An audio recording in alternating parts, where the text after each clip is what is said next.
Hi everybody, today I'm remaking my mojo video that I'm going to pour over some yuca. I have plenty of garlic and 1.5 limes, as well as half a cup of avocado oil. I'm going to turn on the stove to medium heat and find a pot deep enough where that oil will fit. We're going to let it heat up until it's very high temperature.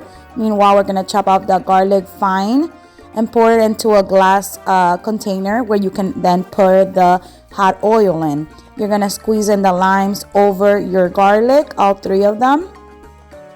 And we are going to add some salt. And that's going to be salt to taste. So once everything is in there, before pouring the hot oil, you can mix that up and give it a little try. Make sure that it has sufficient amount of salt. As you guys can see, I put that wooden skewer inside to see how hot the oil gets. Once it starts bubbling, then I know it's hot enough. And here what I was doing was trying to see if the salt was good.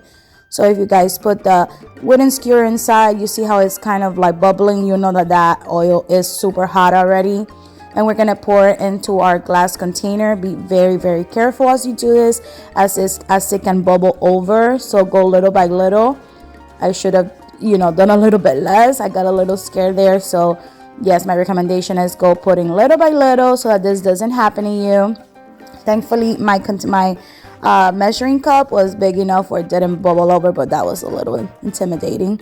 So you're just gonna let it cool off before you pour it on the yuca. I'm giving it a little mix. You can use like a metal fork or whatever, or like the same wooden skewer that I had used before. So my yuca is already tender, and I'm just gonna pour the whole entire thing over it. And guys, it is just delicious, easy recipe that you can do at home anytime. You can use frozen yuca or fresh yuca that you can peel and just boil until they get tender. And there you have it. You can pair this with arroz con gris, with some pork, and you have a perfect meal. Thank you guys. Bye.